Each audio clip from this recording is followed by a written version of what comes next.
Le bench press, le développé couché, s'il y a bien un exercice qui passionne les foules, c'est bien lui. Enfin, je dis qu'il passionne les foules, qu'il passionne surtout les foules de mecs, parce que les filles sont un peu moins neuneux que nous, elles sont moins passionnées par le développé couché. Bon, elles sont passionnées par d'autres trucs, hein, on va pas se mentir.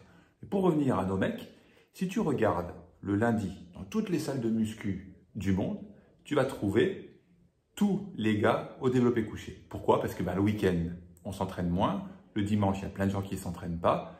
Et donc, tu arrives le lundi, tes freins reposés, et tu te dis, eh ben, je vais avoir des gros pecs. Tout le monde va le lundi au développé couché. Bon, on a tous vu ça dans les salles. On a bien compris, le développé couché, ça passionne les gars. Alors, pour avoir un gros développé couché, bien sûr, il faut s'occuper de son entraînement. Ça, c'est évident. Mais si je vous disais qu'on peut progresser de 11,51% en force au développé couché, sans s'occuper spécialement de son entraînement, mais en s'occupant de son environnement d'entraînement. C'est le sujet de cette étude que je vais vous détailler aujourd'hui. Un chercheur d'Arabie Saoudite, c'est hyper rare de voir des études qui proviennent de ce coin du globe, a pris 48 étudiants, moyenne d'âge 21 ans, et les a entraînés au développé couché pendant 8 semaines, à raison de 2 séances par semaine. Alors, les séances de développé couché sont un peu bizarres. Ils leur ont demandé de faire 2 séries de 4 à 6 répétitions entre 50 et 65% d'intensité, mais entre chaque répétition, entre la phase excentrique et la phase concentrique, le moment où la barre touche les pecs, chaque répétition devait être maintenue 3 secondes. Entre les séries, les récupérations étaient longues, elles étaient comprises entre 3 à 6 minutes, donc je résume, 8 semaines d'entraînement à raison de 2 séances par semaine au développé couché, 2 séries de 4 à 6 répétitions entre 50 et 65% d'intensité avec 3 secondes de maintien ici avec la barre sur les pecs. À chaque répétition, récup 3 à 6 minutes. Les 48 étudiants étaient divisés en 4 groupes que je vais vous décrire maintenant. Le premier groupe recevait des encouragements verbaux. Alors, c'était assez rigolo dans l'étude. Il y avait un seul mot pour signifier les encouragements verbaux. C'était le mot « hoop » qui était répété. J'ai absolument aucune idée de ce que ça veut dire. Rappelez-vous, l'étude a été réalisée en Arabie Saoudite. Peut-être que « hoop », ça veut dire quelque chose de vachement encourageant. En tout cas, il y avait un encouragement verbal. C'est ça qu'il faut retenir sur le premier groupe. Le deuxième groupe, il y avait des feedbacks de puissance, avec un appareil qui mesure la puissance sur chaque répétition. Le troisième groupe n'avait ni encouragement verbal, ni retour sur leur puissance produite. Ils s'entraînaient dans le silence, si je puis dire. Le dernier groupe, c'était un groupe contrôle, eux, ils glandaient rien. Je trouve que cette étude, elle est chouette parce qu'elle est sur une durée assez longue de 8 semaines et on se rend compte de l'importance des encouragements, ou pas d'ailleurs, de l'importance de l'information sur la puissance, ou ni encouragement, ni puissance, ni rien, sur la force, sur un laps de temps long, parce que sur 1 ou 2 séances, encourager quelqu'un peut peut-être créer des effets bénéfiques, mais est-ce que ça marche sur un temps plus long? Cette étude va nous donner cette réponse-là. Mais avant cela, les limites. La première, c'est réalisé sur des débutants en musculation.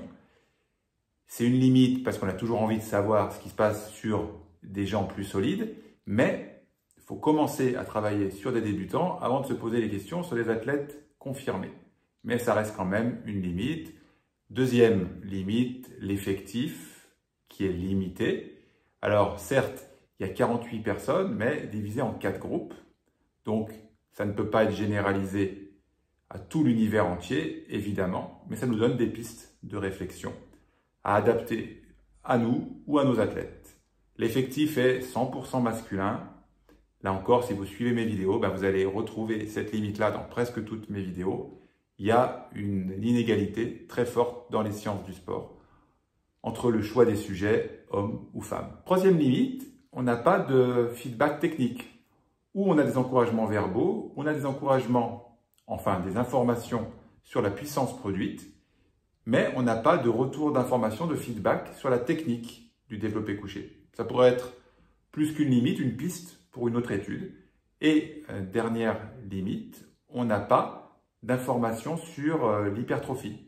On a l'information sur la force au bout de 10 semaines, comment la force a évolué en fonction des sujets, mais on n'a pas d'information sur l'hypertrophie. ça encore, ça pourrait être peut-être plus qu'une limite, mais une amélioration pour une prochaine étude.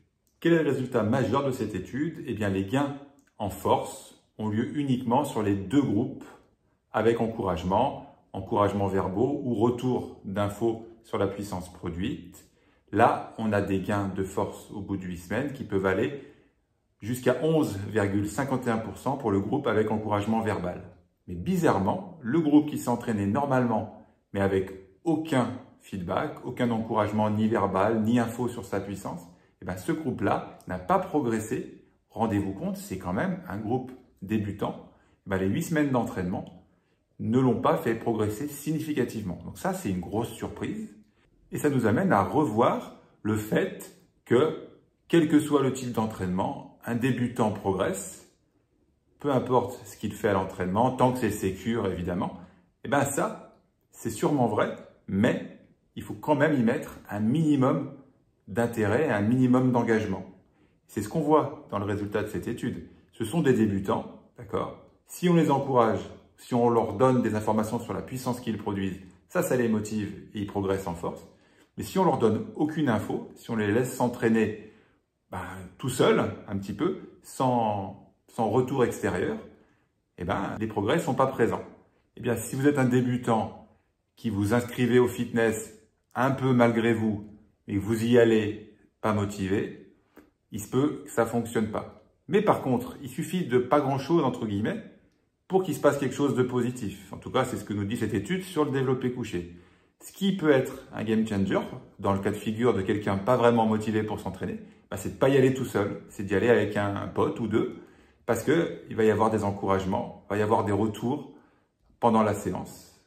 Ou alors, l'option numéro 2, qui n'est pas gratuite, mais qui apporte beaucoup de choses, c'est d'avoir un coach avec soi, parce que non seulement il va nous faire un plan d'entraînement aux petits oignons, ce que je disais tout à l'heure, qu'un débutant progresse, peu importe ce qu'il fait, tant que c'est sécure, mais voilà, le fait est qu'il faut encore un entraînement sécure. Et ça, un coach sportif va pouvoir te faire ton plan d'entraînement aux petits oignons, en toute sécurité. Et s'il est là avec toi, peut-être pas à toutes les séances, mais de temps en temps, ça va te permettre de rester motivé. Mais avant qu'on se sépare, un petit mot, tous les mardis matins, non, en fait, plutôt un mardi sur 2, j'ai ma newsletter qui s'appelle La Pépite. Dedans, j'y partage mon expérience acquise pendant 25 ans comme préparateur physique au plus haut niveau mondial, aux Jeux Olympiques de Paris en 2024, avec Flavie Renoir sur 3000 mètres steeple, j'ai eu ma 32e athlète sélectionnée aux Jeux. Eh bien, un mardi sur 2, dans ma newsletter, je partage mon expérience acquise avec ces athlètes, ou alors d'autres décryptages d'études scientifiques, un petit peu comme aujourd'hui.